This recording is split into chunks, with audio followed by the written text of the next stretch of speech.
think you have to understand, how do you work, right? What do you like to do? Are you comfortable sitting at a desk all day and focused on details? That is not who I am, right?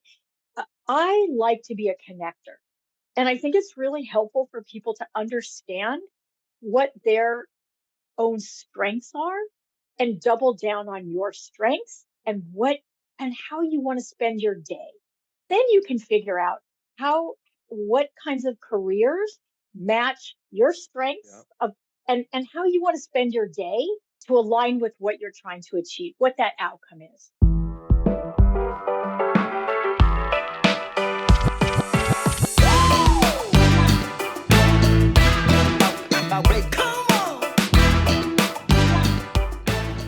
Welcome to the show. Thank you for listening. And we have one for the masses today. You're going to figure some stuff out in a strange and out of the box way. We've got Ellen Pace, who's the executive director of a nonprofit called Pretend City in Orange County, has been the CEO of another nonprofit, has been in law, went to Berkeley and American. That may not be what you're looking to do, but man, this is one for the masses. Delivering the best response to an opportunity. It's about out of the box thinking, different ways to think, lots of little systems to figure out how to have a significant life in whatever you want to do, all grounded in curiosity, easy to use ways of doing it. This is the one to listen to the very end. Welcome to the show and welcome to the Edge of Excellence. Well, Ellen, I know you're super busy doing a lot of good things for our community here, setting an example, meeting people. I really appreciate you coming on the show. Thank you for coming to the Edge of Excellence today. Matt, thank you so very much for inviting me to have this conversation with you. I'm so inspired by the conversations that you have with young people. I'm just thrilled to be a part of it. Well, we're glad to have you, and you bring an interesting career path. And we're going to get into Berkeley and American Law School and being an LA city attorney, and then just becoming a community activist and an executive director. But before we do that, I got to ask you, what's your definition of excellence? Wow. Okay. I actually spent a lot of time really thinking about this. And for me, it's about delivering the best response to an opportunity or a problem or a challenge. So it's about being at the top of the game, which could be your personal best, but it's really truly about what is the best way to respond to something or to grow something. And you may not be excellent at everything. Okay. So it may be your personal best, but if your personal best doesn't meet the need, that's not what it is. It's the That's best response to an opportunity. And I'm just thinking about what you do for a living. We're dealing with kids, some of them underprivileged, some of them not, needing socialization, needing education, needing love, needing time with their family. And at Pretend City, you've come up with this miraculous way to deliver that. You did it as a lawyer before. You figured out an interesting way to deliver the best response to community needs between your activism roles, your legal activism, and now your executive director activism. I think that's a great description. Thank you. And it Great makes sense. summary. I haven't heard that one before, so I've heard a few that were similar. That's a new one. I really like it, and we're going to get into what it means to be the executive director of a nonprofit. We're going to get into the different things you've done as an advocate. And if you're listening right now and you're thinking nonprofit, you're thinking advocacy, you're thinking, what do I do with my legal career? Because I don't want to be one of those dirty lawyers. We're going to get into that. We're going to get into raising money, which is very difficult. And you've been able to do a lot of that for different organizations. But before we do, we got to go back in time. We got to know the path. And even before we go back to high school and college, I do want to plug Pretend City. It's in Orange County, California. If you're not in Orange County, California, it's worth checking out because it's kind of a miracle place, special place for kids to grow, mature, engage, scientifically proven to affect life later. They're at Instagram/Pretend City, Facebook/Pretend City Museum, TikTok @Pretend City. LinkedIn, company slash weird LinkedIn address. We won't even mention that one. X.com/Pretend City. So you look up Pretend City, you can find a way to find this miracle organization, see what they do, might give you some ideas for your community. If you're in Orange County, donate some money. Donate some money to Pretend City. Come on. But we're going to get into high school now. Sorry about that. We do have listeners that are in Orange County that should donate money. What was life like in high school? Did you always want to go this path? What were you doing? How did you see yourself? High school was a great time. I grew up in Pasadena, Oh, which was the first city outside of the South to have forced busing for integration. And I grew up in a very progressive family that was a big advocate around the truly trying to make society a good place for everyone. When I was a child, um, I'm a Jewish, my family's Jewish, and there were restrictive covenants for housing in the whole area. When I was a kid, there were um, country clubs and other institutions that Jews could not belong to in Pasadena, wow. as well as, obviously all of my Black and Latino friends. But at the time, the community was very much African American, white, very, very Christian white, and a little bit of Mexican, a little bit of Jewish, but that was really the bulk of it. And in high school, we were a very interesting mix of people from a lot of different backgrounds. Um, and high school was really about being an advocate for a better world. I grew up in the 70s, the end of the 60s and the 70s. So going to rallies, going to protest marches, really trying to learn how to use my voice. And I took that very seriously. I also really had a lot of passions. And I, as a kid, would ride my bike. I don't know if people are aware, Pasadena is very hilly, and I would ride my bike about 5 miles to be a volunteer at the Humane Society.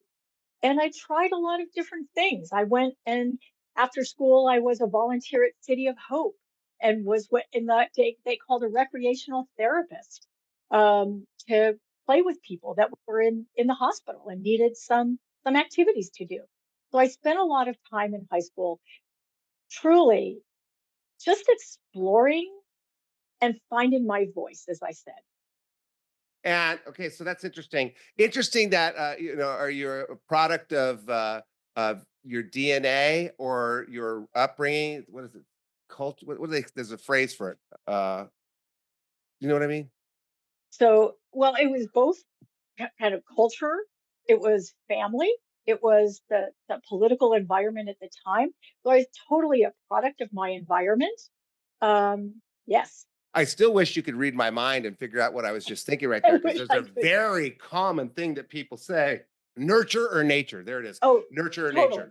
So but there's a lot of nurture there. You're in a place where you're seeing injustice with the housing, and it's just unbelievable to think that that happened in California. Now, in other states, maybe for that decade, I could see it, and the '60s and early '70s. California, late '60s, early '70s, I figured they wouldn't have that.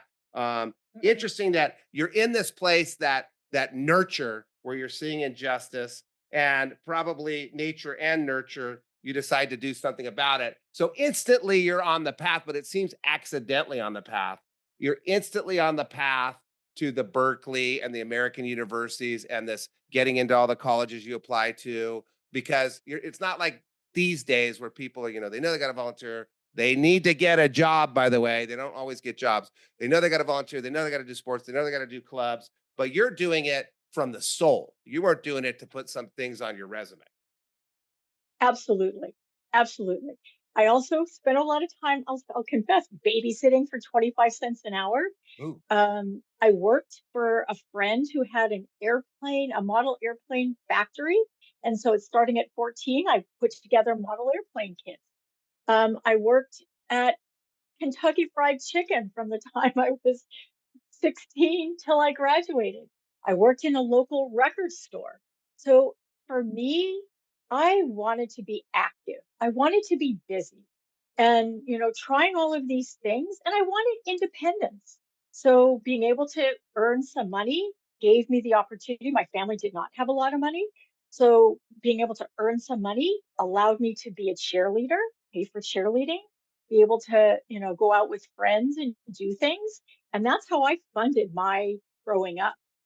Yeah. And it sounds awful if you're listening right now and you're in your teens, you're pissed at your parents because they make you pay for things. This is what builds character. You got a little bit extra on this though, because values also build character. And a lot of people in their teens, their values haven't settled in yet. I know mine didn't. I was a horrible person. They settled in my college years, but you kind of got your values through that nature thing of what you're experiencing and what you're seeing and what's not right. You got the family kind of pushing these values on you. You got to go make it happen on your own. And it ends up being that you have this great resume and you could go to Berkeley. While you were in high school, were you aiming for Berkeley or you just got to the end and you're like, oh, I got better grades. I've done all this stuff. They're going to want me. Were you aiming for a top tier college? Were you aiming for a law degree or did it just kind of happen? So again, growing up in a Jewish family, there's two big things that motivated. One, tikkun olam, repairing the world. So that was a huge part of my life. But the second thing was absolutely knowing I was going to go to college. Berkeley was appealing to me because it was an activist school, and I needed a place that was very involved in trying to change the world and make it a better place. Aiming for So, 4 years to go there or aiming during application time?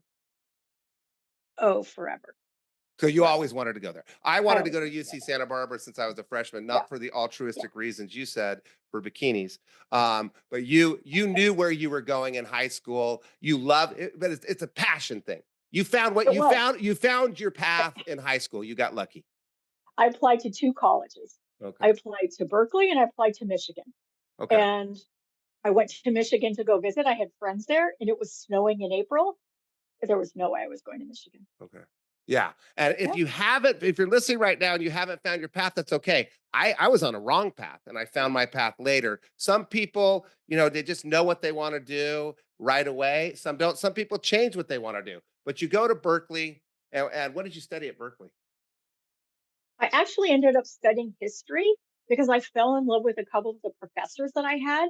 It was so inspiring to understand truly how society was responding to people's needs. Particularly, I love studying post Civil War and the kinds of innovative things, but the dichotomy between what people did and what true opportunities they offered. Um, and so I've always been inspired to understand how societies impact people's lives, how they can make it better, how they can interfere with people's lives. Um, and that's what I was motivated to study. If I really went back and thought about it, sociology might have been a better topic. But that was something that really interests me. Okay. I have a to do for you. I need you to Okay. do something for me. I need you to come to my house every night at 9:30 and watch historical documentaries with me. I too have a history degree. I too focused on post Civil War. I also added World War II, and my wife is totally sick of it. So just every night, 9:30, we're going to watch some sort of history. I've seen almost every one, but it'll be about the Civil War. It'll be about the World War I, World War II. We'll have a great time because you can see what's happening in the present if you look at the past. I also really love Henry Louis Gates, like when he explores people's roots, Yeah. because trying to understand where you come from Mhm. is so important to me. Yeah. Um, because when I look at you, I really don't know what your life has been, right? Yeah. And I can be curious. I need to be curious because all of the things that happen in our lives are what make us the adults that we are today. Mhm. And I think the best gift a parent can give, and certainly the best gift you can give to yourself, is to try things, to have an open mind, to see the world, to go to a restaurant that has food that you're not familiar with, Mhm. to become friends with someone who you think is not like you, but you might be curious about. Mm. Yeah, and I like how you brought history into the immediate history. I don't normally think of it that way, but it does shape. And speaking of immediate history, I do this light. If you're a district manager in our CollegeWorks brand, which pays for the show, thank you, CollegeWorks. If you're a district manager, I do one-on-one life coaching with you. It's because I want to meet with them every month, and I just never met with them every month. So this is the way I do it. And interesting things I've seen with the Gen Z, they all want to save 35%. Millennials were 20%. My generation was 10%. So they're going up and they're saving. They all want to have multiple paths to money, which is weird to me because that seems like a distraction. And the third thing, they all think that their investments will never die because we've been in this 16-year peak to peak. If you're 25 years old, you don't remember. If you're 20 years old, you don't remember the recession. You don't remember when it was 4 or 5 years peak to peak. You don't think real estate will go down in value. You don't think the stock market will go down in value. You don't think anything to happen. And we're going to see, if you're listening right now and you're under the age of 25, be careful about the stock market and the real estate market in the 2028, 2029, 2030, maybe sooner, because it can't keep going up forever. Look back at history, prevent yourself from doing what I did, losing all my money because I was overconfident. But so you and I, that's why we get along so well because we have the same values. We get along so well because we're looking to impact, but we also get along so well because we have the same background, UC schools, history degrees. And so you went to Berkeley for 4 years. And what were you doing there to separate yourself to get you into law school?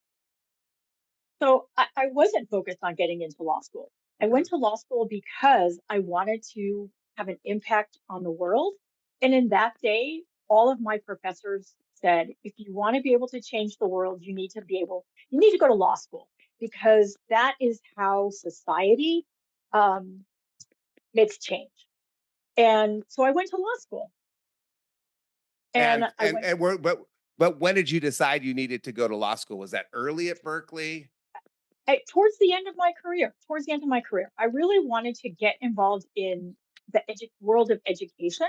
I volunteered in a public school while I was at Berkeley, working in the classroom. I ran dorms when I was at Berkeley. I really loved to be involved with people and to help people get on the right path. And from my own experience, as a huge advocate around public education, and a believer that education opens opportunities that nothing else can. And it doesn't have to be a formal college education. It could be a career training program, but learning opens doors. And so I wanted to go to law school so that I could have a role in educational equity. And that has truly been my focus for my whole life. So even when I was working at the city attorney's office, which I know we'll get into a minute, I was organizing community members to rally to change the public schools that I had gone to that were no longer schools that people wanted to send their kids to. That's another interesting similarity. I'm so glad I do these shows. I told you we have a great show. It's fun. We learn about each other. We got a good thing on the internet. So I wanted to be an educator. My dad was a school teacher and he was a university teacher. And my dad always said the most important job in the world is a teacher. What do you have without him? I'm like, oh, yeah, you're right. But I needed to do it differently. So we started a business that teaches.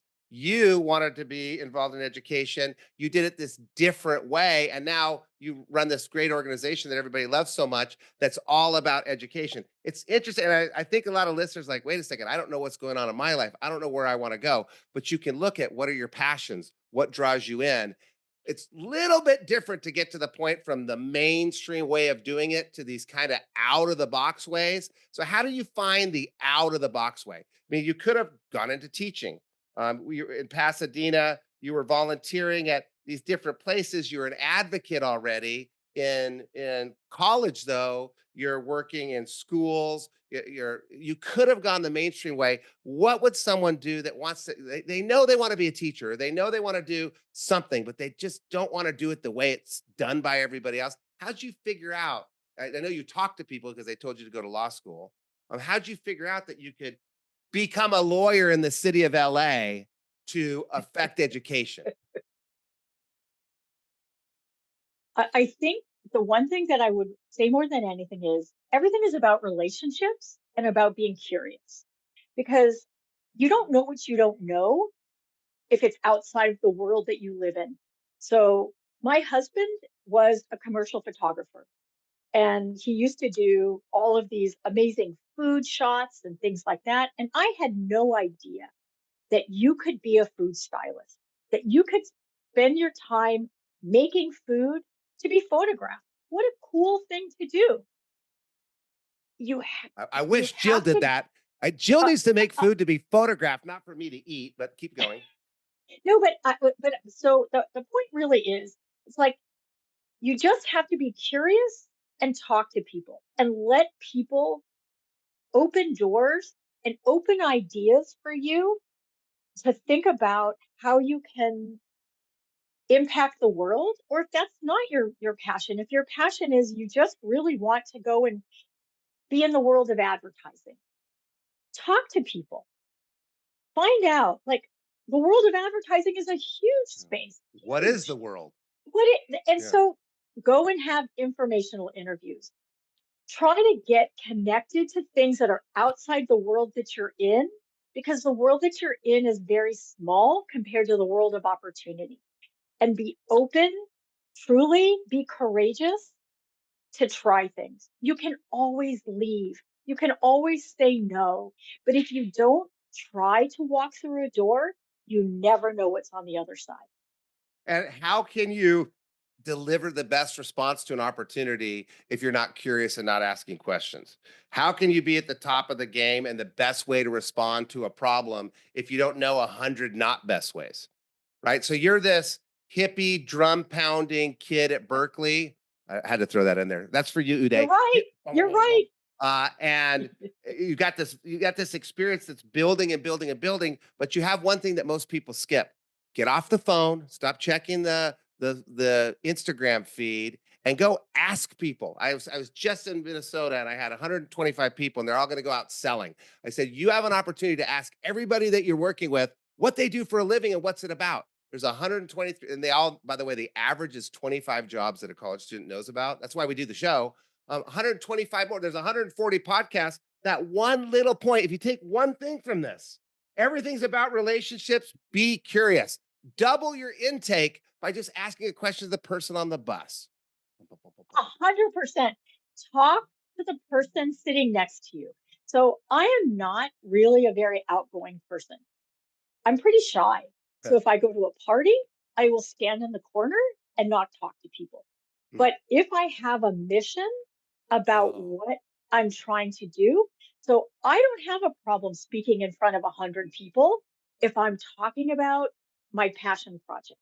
yeah. I don't have a problem talking to someone if I'm curious about what's the book they're reading, or why are why they have a really interesting handbag.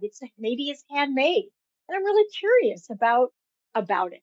So finding that little nugget that helps you make a connection to someone, helps you get past that shyness, helps you get past your insecurity. And truly, like you having these conversations with me, I'm so excited to talk to you. People want to talk to each other. They want to have connection. I hate the BS that's out there about people want to go to work and not know their colleagues, or people want to live in a neighborhood and Yeah, not know find your their colleagues. neighbors. Yeah, find It's your neighbors. it's BS. Yeah, People want relationships. yeah. They want to know who people are. Yeah, curiosity can cure your problem of figuring out options, figuring out of the box ways to do things. It will also save the world. And I had this coach one time, and I would get triggered, and my trigger was because I didn't feel regard, and so I would get angry. And I chose with his coaching; it cost a lot of money. It took a lot. He was Shaquille O'Neal's anger management coach too, so I needed the bigwigs.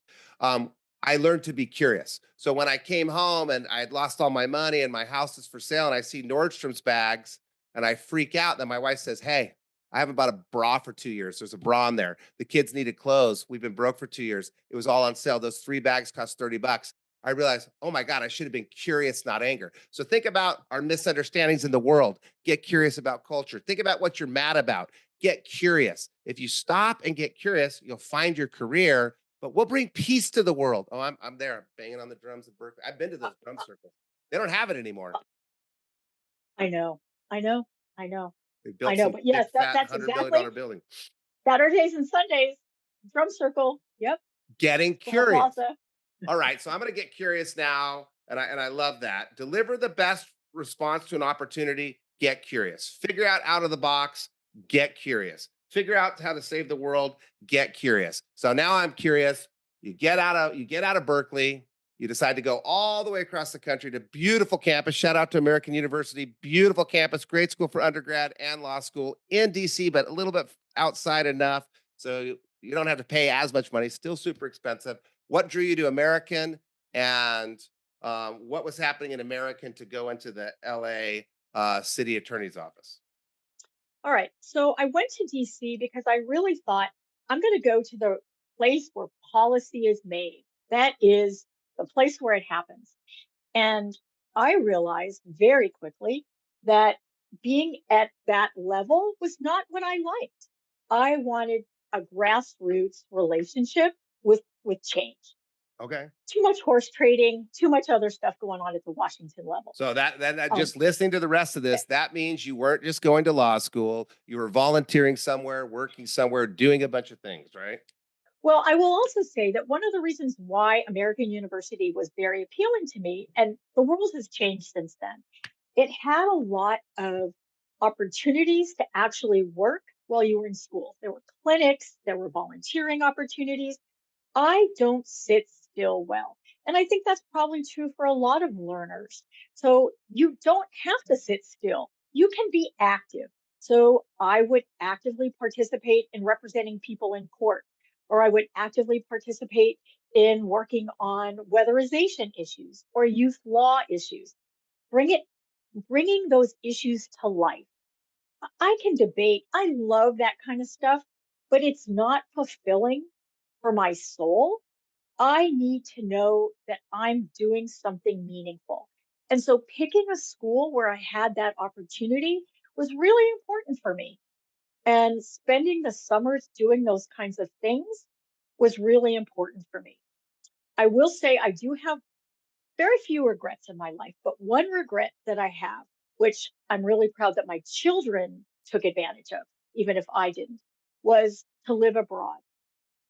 I think that being in college, being in school, I know for a lot of people, money is a really big issue, but it is truly the one time in your life when you can try things because you don't have a, a tremendous amount of obligations other than being in school to occupy your time.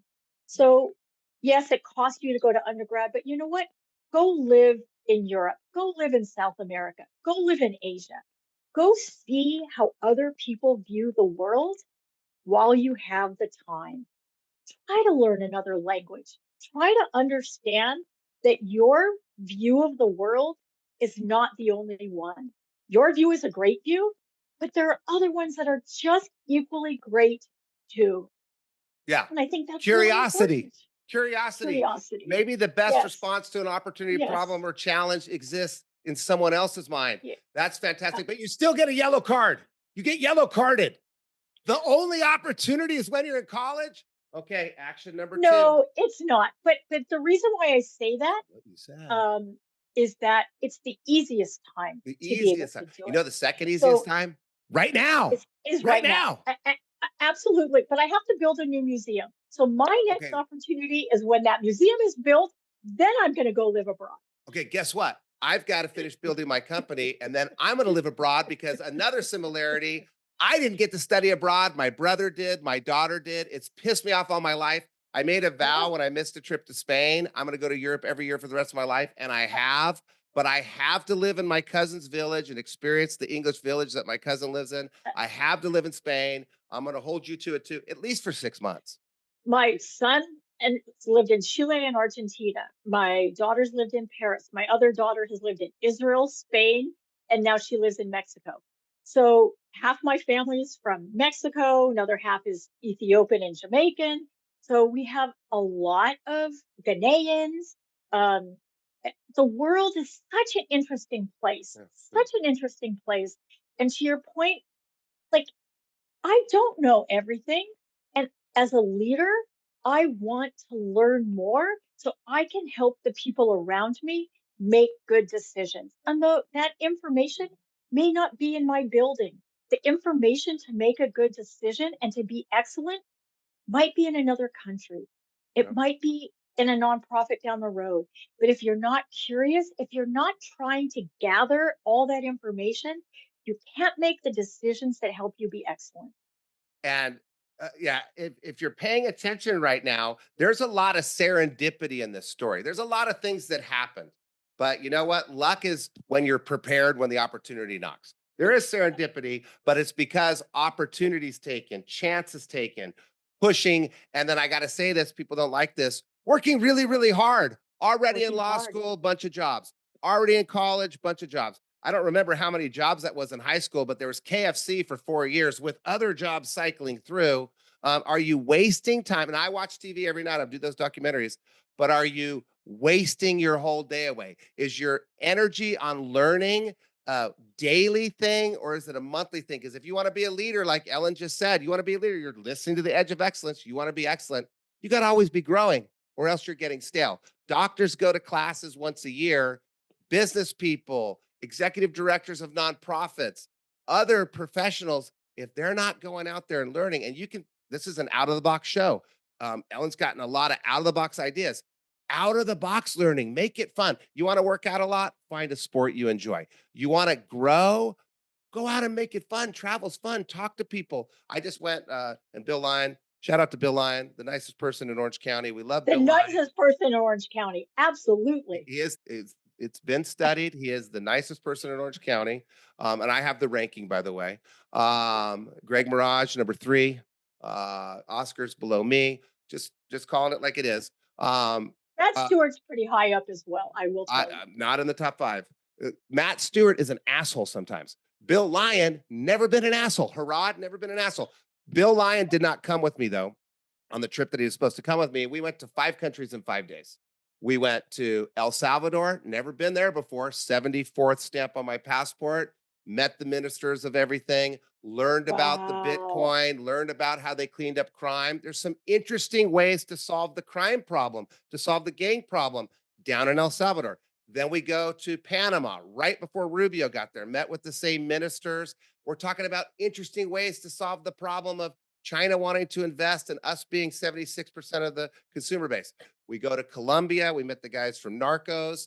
And I'm paying the money, spending the time, went to Tequila, Mexico, and I got it right here. I'm now sponsored by Los Abuelos and Fortaleza. They don't know it, but I am now sponsored by it. I have to pay for the bottle, so it's not a good sponsorship. But you don't know. And I'm sitting there listening to guys talk about farming agave, and I'm thinking about, are the robots that they're about to use coming to my industry? I wasn't unaware. You got to be curious.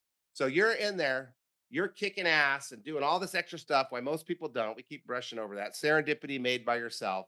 And then you decide I can't live in DC anymore. You want to move back near Pasadena. And so what was the process of getting into LA city attorney's office? And we're going to get to how you switch completely after that. But what were you doing there and how'd you get it and what made you decide to move on?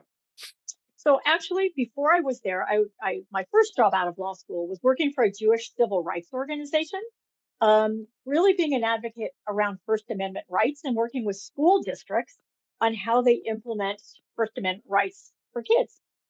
And I felt at that point, though, that, you know what? I had gone to law school. I had all of this knowledge. I should go use it. And if I use it in a place like the city attorney's office, which in that day had a reputation for being very smart, very innovative, really trying to make the city of Los Angeles a better place. So the city attorney's office, unlike a district attorney's office, handles both misdemeanor crimes, but also civil law for the city. And I am not, I'm opposed to the death penalty. So it was not a reality for me to go to a district attorney's office. And frankly, I was not interested in law for the money. And I had no interest in going to a big law firm. So going to the city attorney's office seemed like a very good way for me to be able to practice the law that I had studied for so long. The other thing for me that was really important was I did want to be an advocate for people. And some people ask me, why didn't you go be a defense attorney? Why didn't you go to the public defender's office? And I was very aware that power, if you will, the person who has the ability to have greater influence on the outcome of situation was in the city attorney's office and not the public defender's office. So I made the choice to go to the city attorney's office. And I had two big areas that I worked in when I was in the city attorney's office. And you'll see they align totally with my career. The first part was I did consumer protection law. So I prosecuted corrupt contractors. I prosecuted people who were doing mail fraud. I prosecuted people who were Are you going. talking about like Tate and Associates or like Lion Home? Oh, please, Oh, that was a no, joke. no, Oh no, no. no. Trevor Tate might be in the top 10 nicest people in Orange County. Uday might be that number two. Okay, sorry, that was a joke. That was a joke. I'll agree to the Uday one. People not like Trevor Tate, not like me. People that are doing scams, you're prosecuting them. People are doing scams. And so for me, it was a very satisfying thing to do. And because like I said, I don't sit still well. In addition to trying to do the prosecuting, it was very important for me to make the relationship with organizations that can help the victims get back on their feet. So at the time that I did it, I don't know if you remember, you're very young, amnesty was being offered, right? And so there were a lot of people who were getting their amnesty, and there were a lot of people who were taking advantage of people who were applying for amnesty.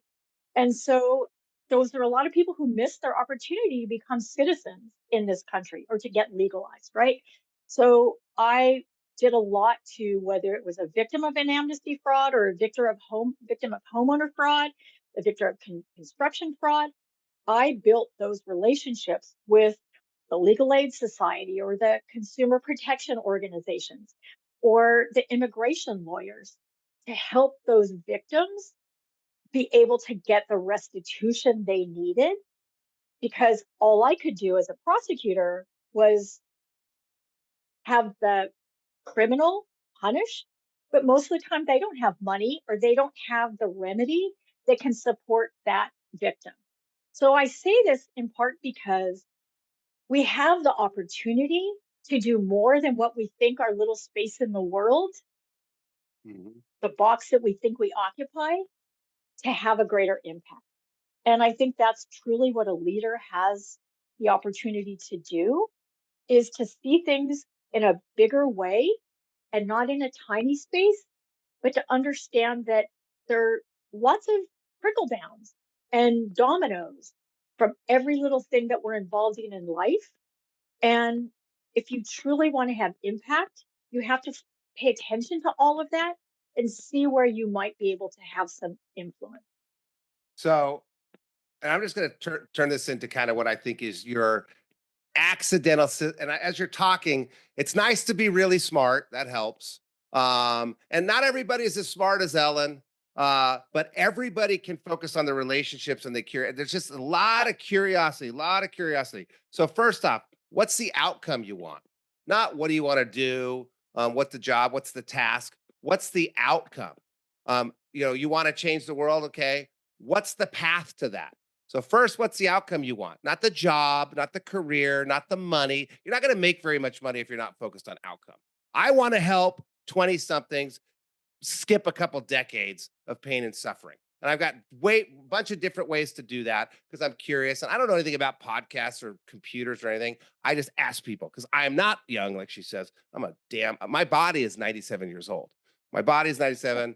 I picked the wrong sports. What outcomes? What path?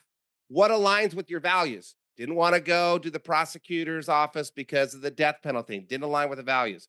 What's important and a deal breaker? And then do it again. What are the other paths? Then do it again. So again, I hate to keep bringing this horrible word up. It's effort. It takes effort. You don't just find one path and give up. You probably went through 15, 20 paths. You don't end up I didn't even know there was a city attorney of LA. Like I didn't even know that. And I hang out with politicians. I knew there's a DA. So you're going to have to put some effort in to find different paths. Be curious. And then there's a lot of relationships because probably somebody told you that because they didn't have internet back when Ellen and I were doing this shit. For sure. That is for sure. That is for So, sure. so The now other, we, other oh, thing go I ahead. would add to that, Matt, is Yeah. that I think you have to understand, how do you work, right? What do you like to do? Are you comfortable sitting at a desk all day and focused on details? That is not who I am, right? I like to be a connector. And I think it's really helpful for people to understand what their own strengths are and double down on your strengths and how you want to spend your day. Then you can figure out how what kinds of careers match your Yeah. strengths of and how you want to spend your day to align with what you're trying to achieve, what that outcome is. And we have 2 episodes on that. Episode 4 is on DISC. So Ellen's a DI, not an SC. There's 2 different halves of jobs in the world, 2 different types of people. If you're in the wrong job, like my wife was doing sales as an SC, she hated it. If I was an accountant, I would hate it. So you can look at the DISC episode, and then there's a how to find a job episode. Again, you're going to hate this. Takes a lot of effort to find all the jobs that match to who you are. But if you're putting some time in, if you're still in college, spend an hour a week. If you're out of college and you have a great job, still spend a few hours. Don't waste your time. Get that curiosity, because you never know what the best response to all these different opportunities are. And you're banking it, right? None of it's a waste of time. You're banking it for later, banking it for later, banking it for later. And use the resources that exist in your community. Go to your college job center. Go to the counseling offices in your college. You're paying for it. Use it. And if you're not paying for it anymore, go to someone else's. They'll still help you. Yeah. They will. They will Yeah. totally help you. Yeah.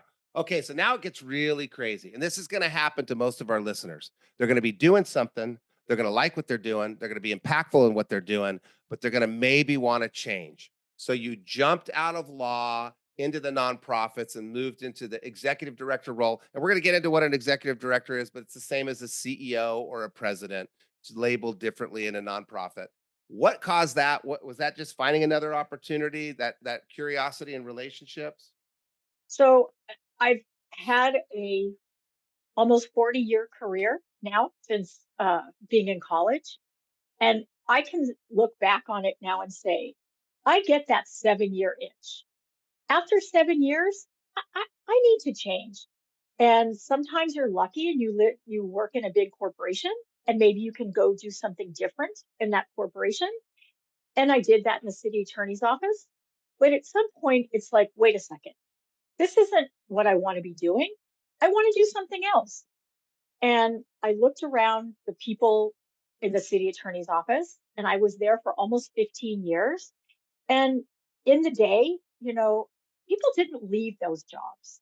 You had a pension, you had a pretty nice lifestyle, and and a lot of people are afraid to leave those comforts behind.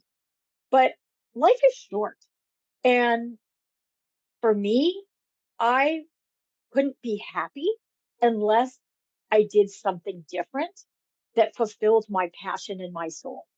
And fortunately, my family's very supportive as well. Sometimes that benefits you, right? To be able to know that, sometimes one partner is the lead in making some money for the family. Sometimes one is more stable. And and so I was lucky in that way, but I don't think you have to have a partnership to be able to make change. You have to have courage. And I had been doing a lot of things as a volunteer.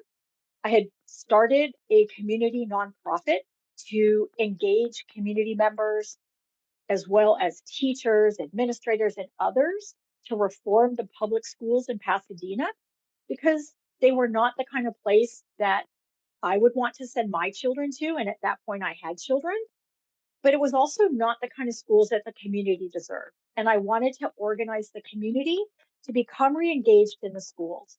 So at that point, 15 years, 17 years into my career, I realized, wait a second, I'd always wanted to work in education and I'd gotten distracted. I was doing other things. And I said, now is the time for me to get back into it. So I went and started to go back down the nonprofit path. I worked for a couple of nonprofits before I ended up in an education nonprofit where I was for almost 15 years in Los Angeles, working to help build community driven schools. And what I like about being an executive director or being a CEO is I think you hear themes for me that I like the big picture, right? And that's not for everybody. I like the big picture. I do know that one of my gifts is that I can hear disparate things like you can and pull them together so that they make sense. Yeah. And a director has to be able, a CEO has to be able to carry a vision, but also be able to deal with the details of what it takes to get the organization to excellence. And the details include making sure that you can pay your employees, right?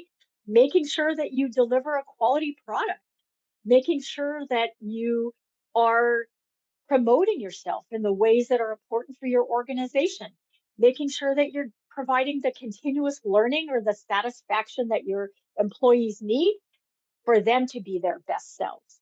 And then doing all the darn silly things that a business has to do, whether it's the accounting, the auditing, the Ugh, business side of it that's all. horrible. And that's what you have to be able to juggle all of these different things as a CEO.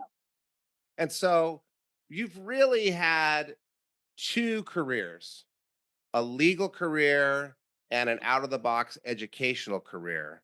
And you've really had two jobs, a legal job straight to the CEO of LAEP, which is Los Angeles Education Partnership, is you had a good career so you can laterally move. And then you've changed the way you've run education organizations, but it all comes back to where you were as a little girl in Pasadena, dealing with these injustices and this passion for solving problems out of the box and solving your own problem of how do I educate out of the box. And so you go to LAEP, you do a bunch of stuff there, and then the itch happened, and it was down to Orange County, a little bit better than LA. Sorry, LA, we have more trees. Um, You too. and and to Pretend City. So Pretend City, what did they do? Post an ad in the paper, or how'd you end up at Pretend City? Yeah, no, that's pretty much what happened. So um, there are all kinds of non traditional, I guess today would be traditional ways to learn about jobs. I know there's the all of the websites online, but sometimes there are people in the community who produce their own kind of information referrals, right? So there's a guy who has a list. I don't know if you have this. It's called Dan's List, Yeah, I and know it. okay. Mhm. So Pretend City was on Dan's list, but there's a lot of local people often, maybe a feminist in town, it may be somebody at a religious institution who decides they want to gather information about opportunities. And so that's how I learned about the Pretend City opportunity. And for me, I realized that I wanted a swan song or opportunity. I wanted that opportunity to do something at the end of my career that I knew would have lasting impact. And it interestingly pulled together so many of the things that I've been involved with in my life. So one of the things I did when I was in the city attorney's office was I was a redevelopment lawyer. So I did real estate work. Okay. And Pretend City was building a new museum. Well, I'd been doing development work. I knew what that looked like. So, all right, I would be kind of an out of the box person coming to an education facility and bring some additional skill. I also, because I was so focused on educational equity, brought a different lens to what Pretend City was focused on. Pretend City is a place that truly wants all children to be their best selves by encouraging them to play when they're young, because that's how we learn. But we needed to do more to open the doors more widely to be able to elevate the discussion about play so that more people in the community would know about it. And I felt like one, it would be a big challenge for me to do something in a community that I didn't really know anyone, to do work, fundraising with individuals, which was not something I had done before. You Um, seem to be good at and that one. well, but to take on a task, to do something so big, to build a building and run a capital campaign, that was never anything I ever had any experience with. But I said, you know what? Time for a new challenge. I can do this. I got this. I need to surround myself with people who know things, who can help me. I'm not doing it alone, but I can bring some things to the table that I think could help Pretend City get to the finish line. And so, just a real quick plug and explanation of Pretend City from my point of view. Imagine kind of a warehouse type building, not a legitimate. You would put a manufacturing company in, but a shell, a square box shell, and you walk in the door, and there's pleasant people greeting you, and then you pass through a little gateway, and you're in a pretend city. It's exactly what it says. There's a grocery store, there's a mechanic shop, there's a little river thing, there's a bank, there's some houses. And then the kids come in and they get to work at the grocery store or be a customer and go to the mechanic place or go to the art place. And they're moving around, doing little jobs or being customers, interacting, playing. Now, on Fridays, I think it is, some kids with special needs come in and they don't have a place like that. And their parents need a break. So they're interacting with kids that have some of the same issues. And then there's kids that don't have those that get to experience what the real world's like, the diversity, the curiosity, the relationships. So you're seeing this interaction in this kind of magical place. You're seeing, and everybody knows from science is real, by the way, from science, that if people act things out, if they're kinesthetic learners, that's the only way they learn. But even if you're a visual learner or an auditory learner, the act of motion and think about it. You want to read it in a college works people. You want to read about business at school and try to go find a job. Good luck. You're working 80 hours a week this summer to figure it out the right way. That's what they do at Pretend City. And it takes a little while to figure out the impact. And if, by the way, if you're in Orange County, it's worth going to some of the events because you get to see some of the people and hear some of the stories. Oh, I just realized you're a witness.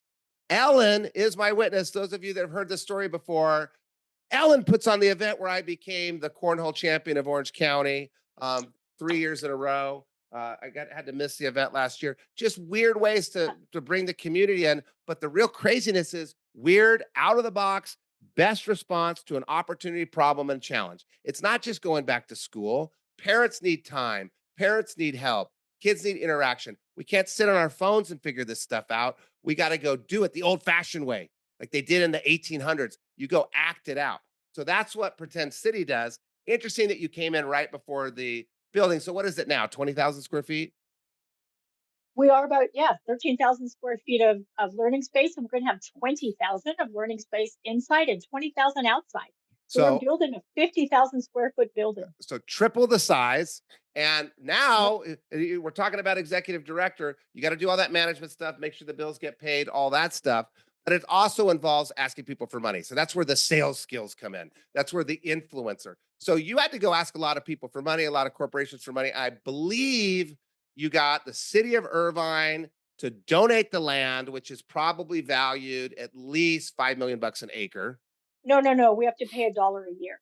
Oh, you have to pay $1 a year. You also got the city of Irvine. Shout out to Irvine for thinking this way. Irvine's a great city. You got them to give you a low interest loan. 0%. That's pretty low, about as low as it gets. Yeah.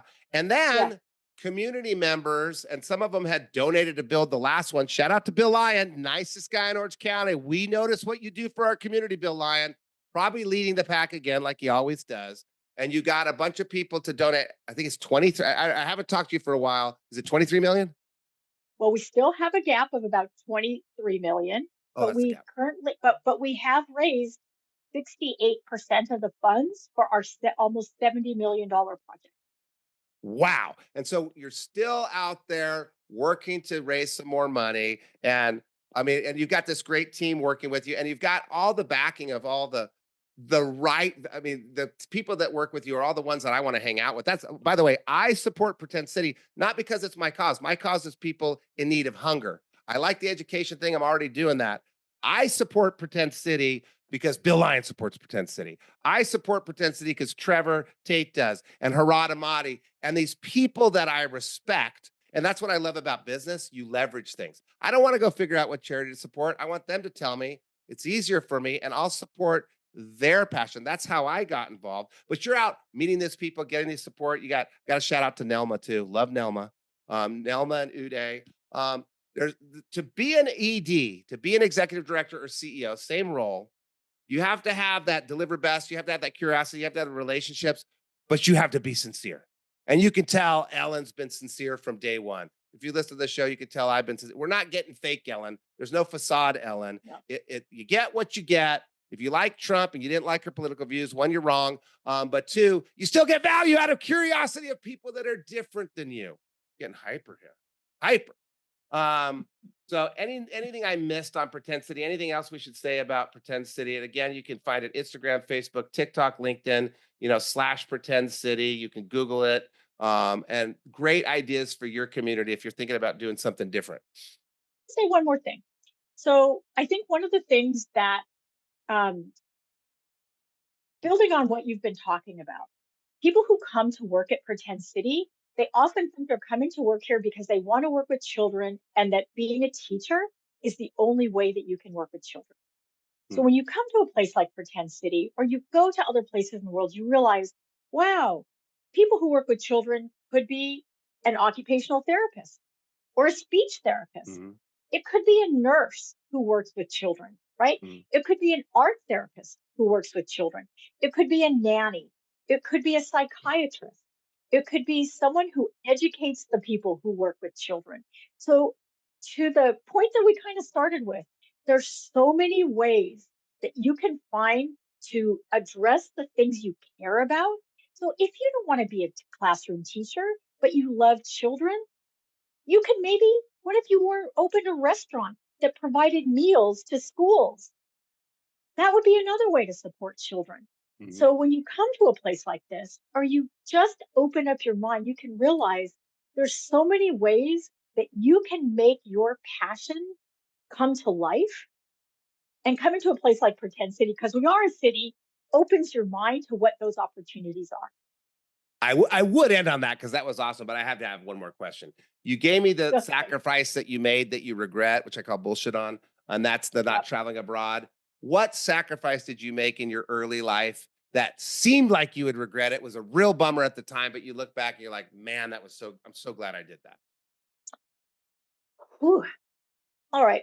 I think that work-life balance is a really big topic these days. And I think that a lot of people feel like if you put in extra time, you give up spending time with your kids or you give up spending time doing other things. I think the biggest thing that I would note is I was a working mom. I took very short maternity leaves. I worked in places where I found daycare at my office. I worked long hours.